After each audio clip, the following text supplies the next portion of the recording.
I got my good buddy here. Yeah. You know, I go by Jasper on the TV, on the YouTube channel, and I go pretty much Jasper on the radio because it's my TV handle. Um, Pretty much known I'm the VP of Manual. I had to kill some people getting there, but pretty much, I guess when it first started, it was basically Wayne. You know, it started with him, and then one other person we had at the time, he actually brought the question up to me and asked me, goes, "You believe in Bigfoot?" I hesitated for a minute because I was like, this dude's joking, playing around or something. And he didn't know nothing about my account or nothing. And I said, well, yeah. I wouldn't have. Hey, you want to start up a group? Yeah, I guess. Be fun. Do it. And really didn't think, I mean, at first it was like, this ain't gonna take off. But then once we got into it, the shows started kicking on and everything else, and then we started digging in and going camping. It was like it's blown up to what it is now, and we're still growing, and it's pretty cool. And that's kind of how me and him, well, we knew each other from work, so we were both correctional officers. I actually knocked him out of work and hurt his arm for training. So, but that's Manimal. You know, we don't discriminate against nothing. You know, if you whatever story you got, we've actually grown into other crypts. We wanted to stick straight to Bigfoot, which we still do, but we've opened the door to other things, and because we've experienced it, and that's we might as well open the door to it because it's happened to us. Here we had all that happen. Some here, and my encounter, his stuff that he's had, different things. It just might as well open the door. So you need to talk. I just thought you were going to introduce yourself. Well, I did. But yeah, before we really get into anything, I wanted to take the opportunity to thank everybody for showing up. I said on one of our episodes that I would consider it a success if we had 50 people, and we're on the doorstep with everyone that has been here yesterday and today.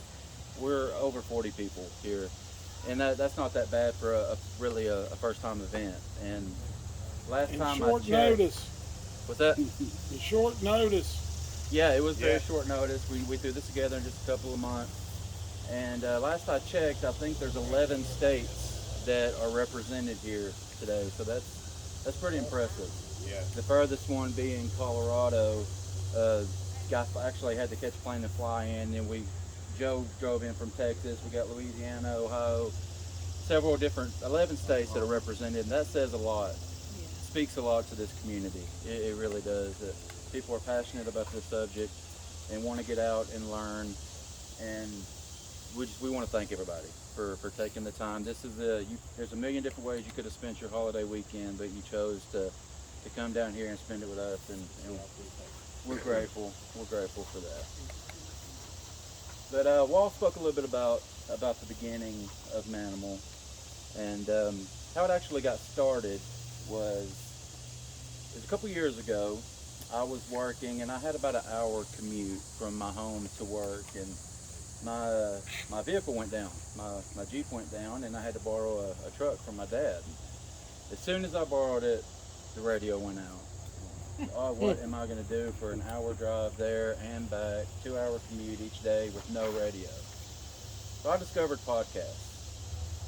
So it's first time, I knew they'd been around forever, but it's the first time I'd ever tried them. And I found the certain podcast that dealt with cryptids and paranormal and the unexplained, and I found myself wanting to fast forward or to skip through all the other stuff just to get to the Bigfoot stuff. I've been a lifelong believer in Bigfoot and pretty much all things cryptid, but Bigfoot has been it for me, and that's where my fascination really started. And then I reached out and I found another podcast that dealt strictly with Bigfoot. We all know Sasquatch Chronicles. That's what got me really, really interested in this subject. So started listening to researchers and people that are out just like us that are out doing this, and I found out the part of the country that that I live in, which is here, the southeast, is a hotbed for these things. I mean, the terrain, the climate, everything is perfect for them. So, with the help of my wife, with the encouragement of my wife, she finally told me one day, I know that you're thinking about doing this, and we live in a great part of the country. It's not going to be too terribly expensive to get started, so there's no reason not to. So, with her blessing and her encouragement, Manimal was formed. And like Wall spoke a little bit, I reached out to him. We had been friends for about a year or so, working together as correctional officers.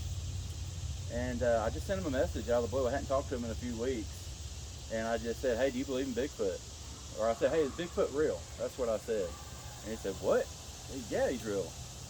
And I told him, yeah, what I was talking about doing. And he's been on board ever since. And it really has been cool. It's given me an opportunity to get to know him better and see what a good guy he is, and happy that he's come along with me and been able to take that next step. Like you said, we are growing, continuing to grow, and yeah, one thing that I really believe is that's unique about this community. I don't think that there's a such thing as a Bigfoot expert. I really don't. How can there be? There are people that are knowledgeable on this subject, certainly. But how can we have an expert of a creature that isn't recognized by science? Everyone here is a believer. You know, and most of us are knowers. A lot of us are knowers. We know that they're out there. But we're not experts. And each and every one of us can get out and do something to add to the collective pot, to start putting puzzle pieces together to complete this puzzle. And it takes people like us, because mainstream science isn't getting out there and doing it. It's people like us, researchers, and I say researchers because that's a title that we choose to give ourselves. I didn't go to school for this. You know, I don't have a PhD in Sasquatch studies. I don't know of anyone that does. So I choose to call myself this because I'm going out and I'm trying to gather evidence and speaking with like-minded people that are also out doing the same thing. So I really wanted to get that out there, and from this point on, we'll talk about some of the stuff that we have encountered out in the field. And I've been talking for a few minutes, so I'll hand it to my buddy here and let him tell us about his experience. What happened to you, buddy?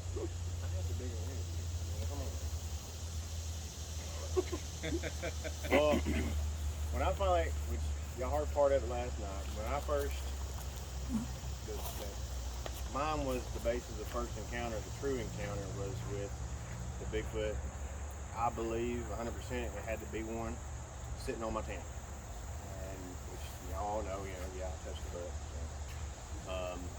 So, and I told him about it, and he's like, "Are you for real?" I was like, "Yeah, I'm not telling you, I'm not blowing smoke up you." So yeah, that's what happened, and you're the first one really to ever know about it, or be told about it, except for my ex-wife.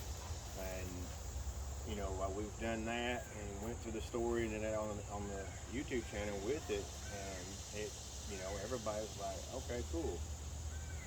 It's with anybody, with any stories that you get from anybody, a lot of them are going to be hesitant to come forward, and I know that because I felt the same way to come to him after, even though I was, partners with him, I was still like, man, he's going to think I'm a joke. Like I'm telling a lie, big lie. I know for a fact what I touched. I know what was there. That I went through every process, plus trying to protect my kids. Well, for those of us those of them that haven't heard it, tell the story. Okay. Yeah, from start to beginning. Well, the time when me and my boys always, when I drove a truck, I'd come home, I'd say, "Hey boys, what y'all want to do?" I always spent time with my boys. I said, "What do y'all want to do?" "Let's go camping." "Okay, we'll go camping, we'll go catfishing all night long." We found this little spot where we didn't have to basically, pay for a spot for a tent. So we found this cool spot that was, it was in a nice little slough area. We're like, okay, this should be a good It's good, shaded, perfect. You had sun hot and it stayed shaded. So I had the big blue Bronco, and we parked, and we were the only one there. We did have another site that's right next to the road. A camper was there. It was actually, to be honest, I think it was actually a homeless person that slept in the camper and stayed in the camper. And he was there, and he was cool. We fished, we did our stuff. When it was time to come getting tired and sleepy, we went to bed. I was actually laying like I am right here. My youngest one was here, my oldest one was here. I was laying on my back. That's usually how I did when I was camping in the tent. I was laying on my back, flipping on my stomach. My oldest one wakes up, and his dad, I need to go use the bathroom. Okay, well, just open the door, go out there to the tree, and use the bathroom. No, I got to do number two. I was like, okay. I was like, okay. And then I'm turned over to my stomach, trying to find my phone, trying to find the flashlight. And the next thing I know is barely just something. I mean, it wasn't like a plump down. It was real soft. Just laid down. I was like, what is that? And he goes, what is that, Dad? I said, I don't know. Something's laying outside. He said, I'm not going out there now. I was like, it's okay. If it wanted to attack us, it had already attacked through the tent and tore it up. So he sat there for a minute, and that's when I started. I was like, okay, I got to figure this thing out. I got a massive, and I could tell it was the size. I would say it's about if I had to measure, it's the size of this grill. That width, and you're sitting there going. I said, I got a massive. Either I got a predator sitting out here laying on my tent. I've got something out here on my tent, and then I got my two boys. What am I gonna do? And all I have was my knife. I didn't have no guns at that time. I have my knife. Fish is outside. There's food up there. It's like, okay, maybe they'll leave us alone. And just basically, I guess in my mind, I guess you'd say on the stupid side, and basically reaching up there, trying to feel what it could these be. Feeling the fur, you couldn't really feel the actual texture of the fur, but you could feel something that has fur through the tent. But it was rough, kind of muddy, matted almost. You could feel it, and you could hear it rushing when you rub it. You could hear it rubbing up against the tent. I was like, okay, it's got to be a pig. No, it ain't that. That's further down. It should be back over there. There's no tracks here. There's no trails. And I'm like, okay, it's either got to be a bear, but a bear should be attacking me if I'm touching him, and he knows something's behind him.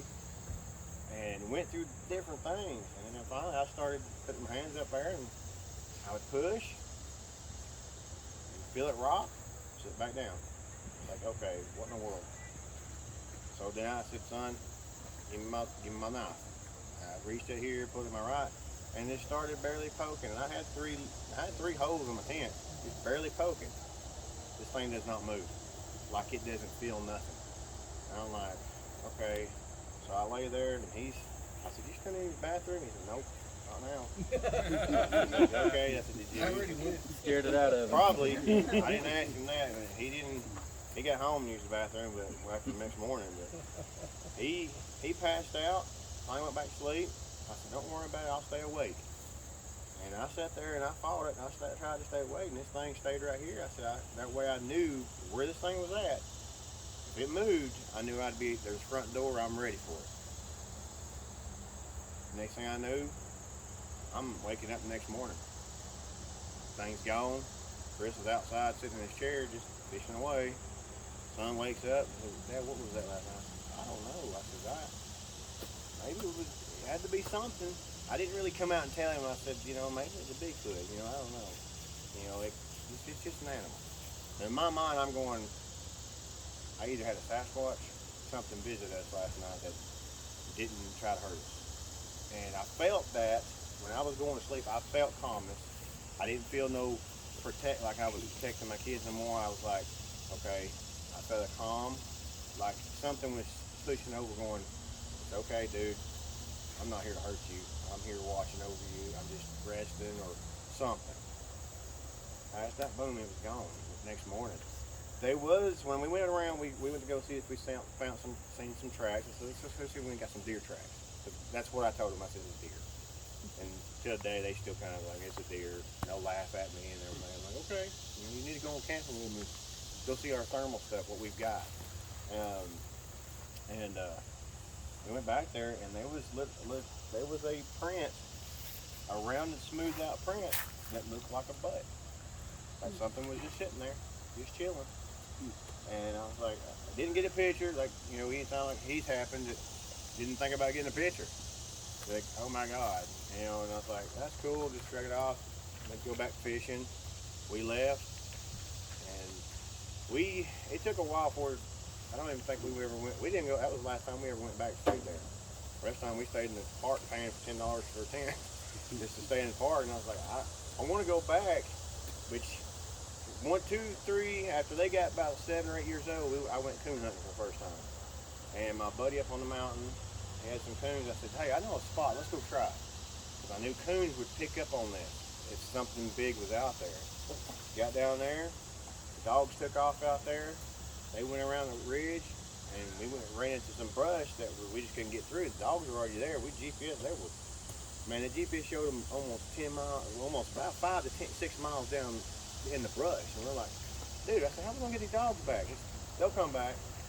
And he hollered and whistled and everything, and sure enough, they come back. But they were tracking something. Coon? I don't know, because there's no coon tracks around there. And I said, let's try this. You know, I wanted them to try it and see what could stir up. And that was really the last time. That was during the winter time, and that was the last time we ever stayed there. The other time was I did the live for the show, that show the video. I think he uploaded to YouTube where I went over there and actually done a video to show, hey, this is my spot. This is where it all began, and it's all been cleaned out. Brush has been pushed. I want to go back. I want to walk around because you can actually walk around the other side of where the lake hits. You can actually walk up there. I'd like to go back, but in the back of my mind, it's also telling me. Yeah, that's on our plans. That's going to be one of the areas that we'd like to get back. And I'm glad that Walls here brought up the fact that he didn't get a picture, because as I'm sure with everyone here, at some point in your life, you thought if somebody's seeing something like this, they're going to take a picture. We all have a phone in our pocket. And I thought the same thing. If these things are out there by now, with all the technology we have, we would have seen one. Where somebody would have a good picture of one. But I can attest to the reason why, well, one of the reasons why that's just not happening. It was an expedition, it was a manimal expedition. Walls couldn't go on it. It was 2 of our other members, and our members one of his grandsons that was with us. So there was 4 of us down in Bartow County, Georgia. And I had just this off feeling all night. Something wasn't right. I had already been on a half dozen or so expeditions and never felt like this. I just had that gut feeling that something wasn't right. I had my 45 on my hip the whole time. That's not uncommon. Y'all probably seen it on my hip here. But when I'm out doing this, I keep a gun on me. But I just had this uneasy feeling the whole time. And nightfall comes, and what we used to do was, and we don't do it anymore, we used to go on what we called night hikes. We would get out with our camcorders or thermal imaging or night vision, and we would walk around. In my opinion, that's pointless. You know, we don't do that anymore. But we used to do it then. So we were getting ready for our night hike, and I didn't want to go. And I had gone on all of the others, never had a problem, and there was just something I didn't want to go. And I could tell the 13-year-old boy wasn't crazy about going either. So I said, well, I'll hang back here with him, and you two go have at it, go on your hike. We have radios, we'll stay in communication. So that's what they did. They left out, and they weren't gone 10 minutes before it let loose. Whatever it was, let loose. It was a combination of a bark / laugh. Just the most demonic, evil sounding laugh you had ever heard, but it started as a bark. And since this happened, I've found a couple of videos on YouTube that play the exact same thing that I heard. It's exactly what I heard.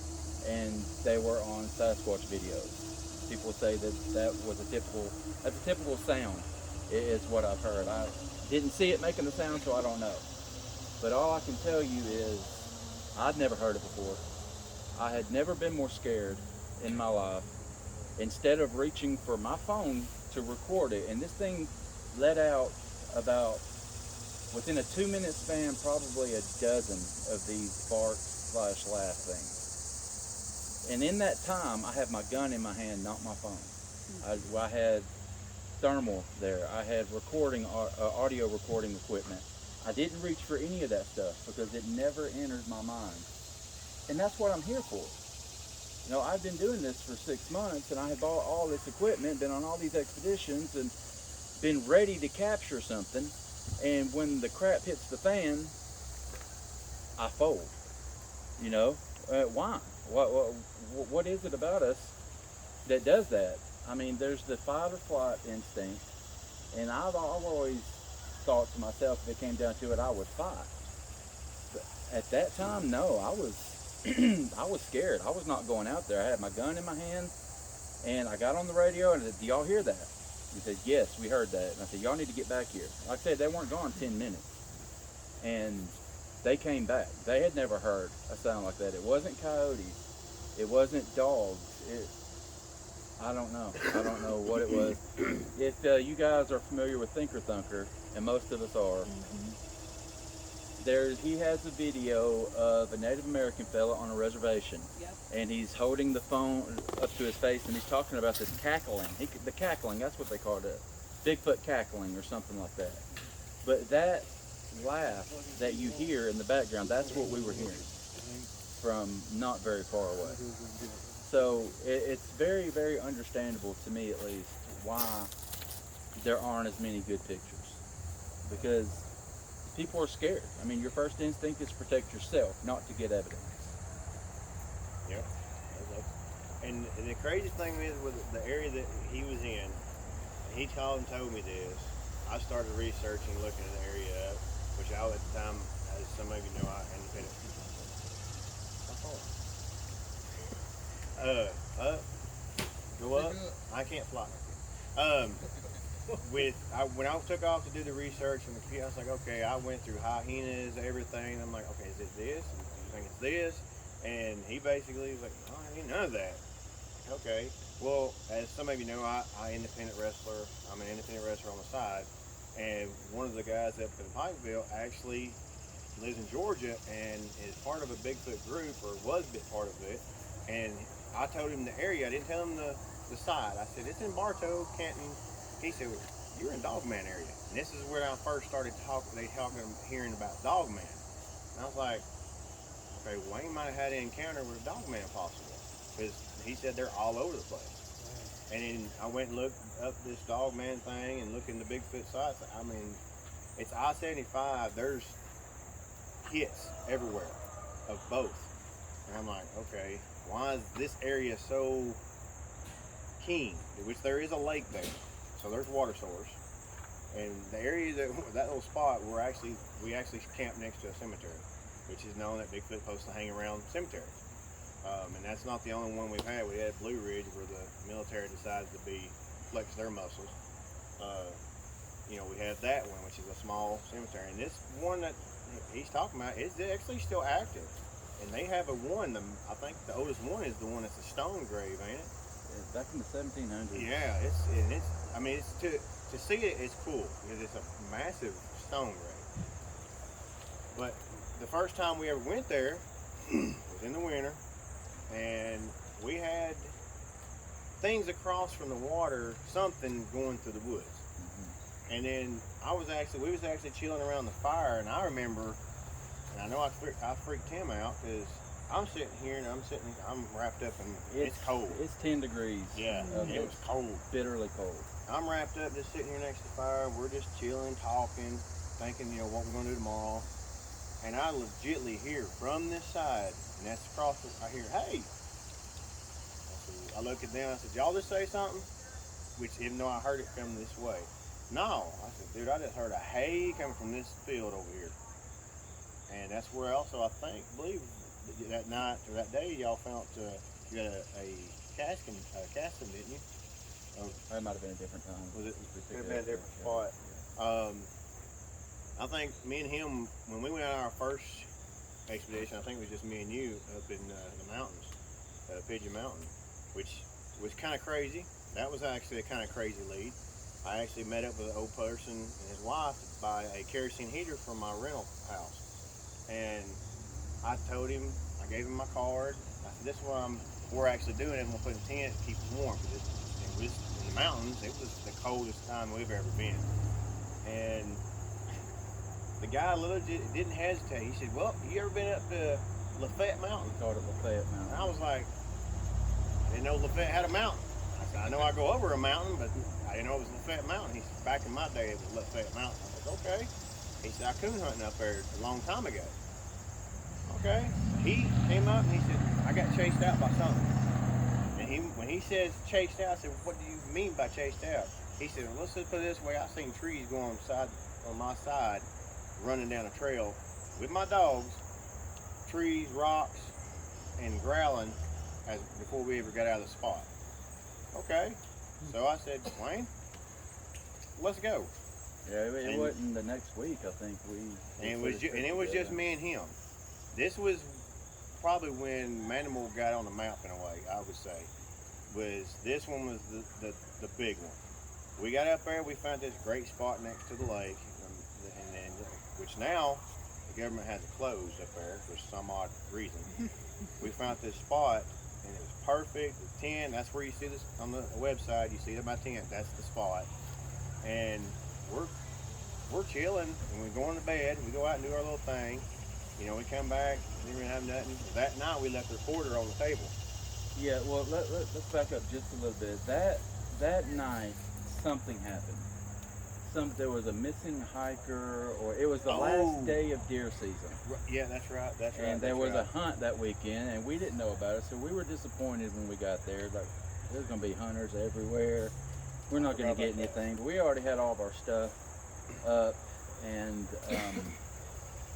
we already had all of our stuff packed and everything, and decided, you know, there's no way that we can turn back. Bear, that's a long drive. Can you help her? Yeah, and we decided that we weren't there's no way we're gonna turn back, so we'll at least camp, no matter what happens.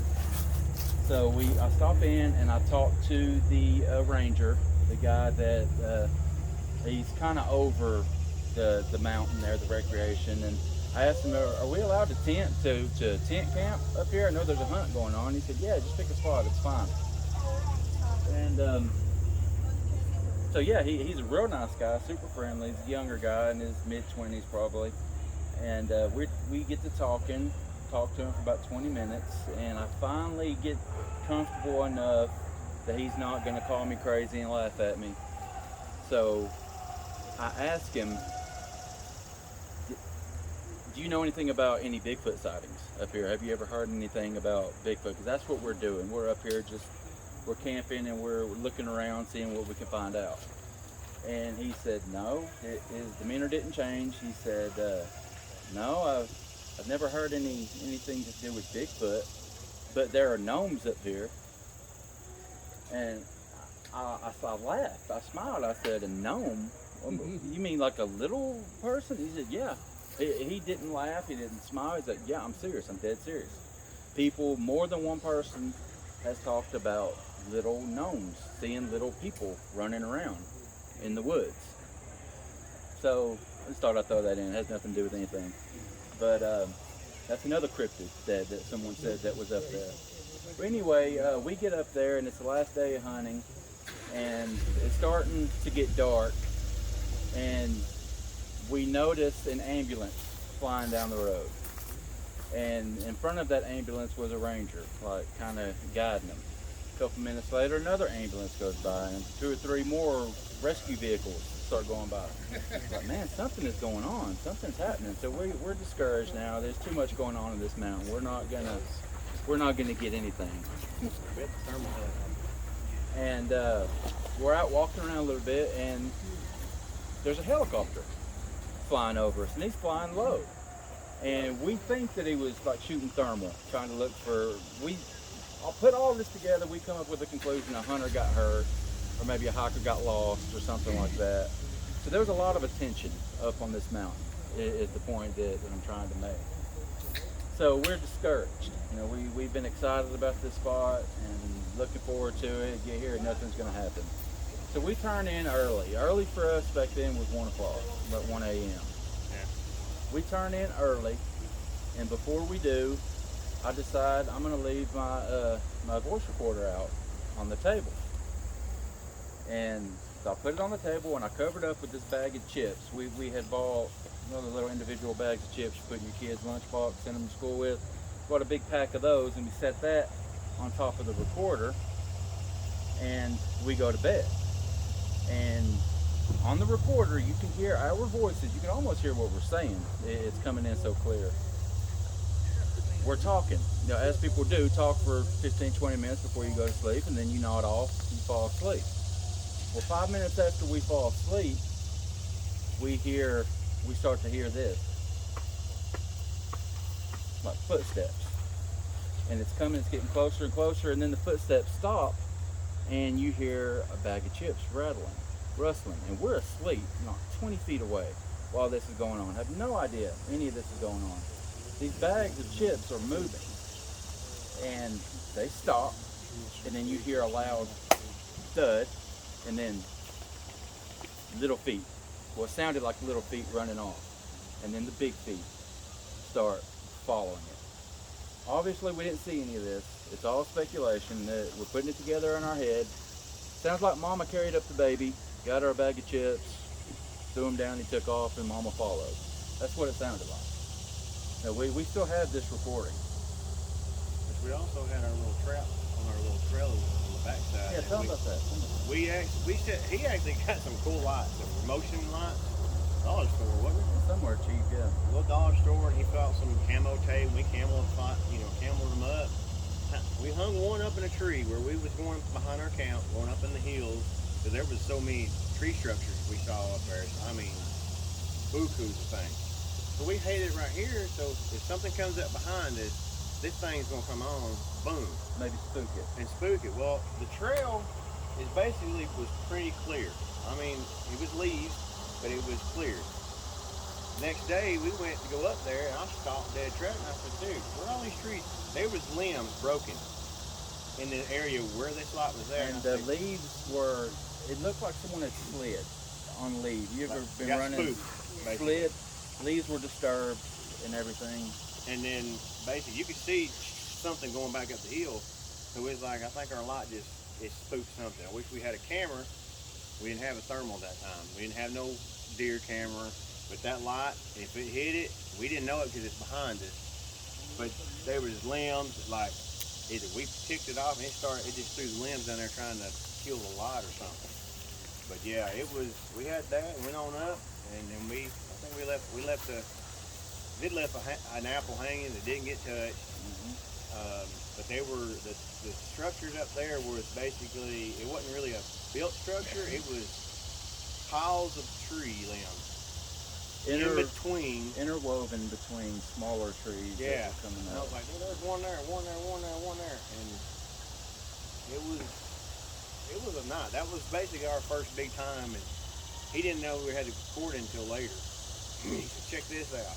Yeah. Clear as day, you can hear something 5 feet walking. And with the times that we went up there, I'd not really been disappointed. Except for the last one I went and it rained.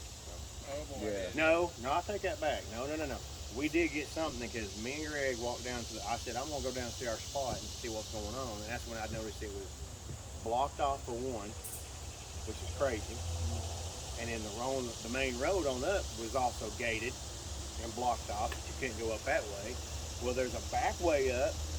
They put a giant rock right in the thing blocking it off. And I said, well, why is this blocked off? And it was probably getting sundown, we get over, it's dark actually, we go down there, I want to go see if something, maybe there. I stopped dead, because I hear three grunts in the area where our campsite's at. And I said, Greg, what is that? He goes, I think it was a bullfrog. I said, hang on, let's do it. And hear the 3 grunts again, like, like basically telling them, hey, we got people here. Shut up, hide. I said, you know what? I'm not armed. You ain't armed. I said, back up. Let's get out of here. I said, I'm not taking on three stooges here over here and me Dumb and Dumber up here. I not happening. And I backed on up. He came with me. He said, well, let's go for it. And get back to the camp. Because I had my wife and John was there. And, Kenneth was kind of, I think he made it up there later. He did. We never went back down there because it actually spooked me. I was like, I heard them 3 grunts. I said, I'm not taking on 3. No, not happening. They went down there the next day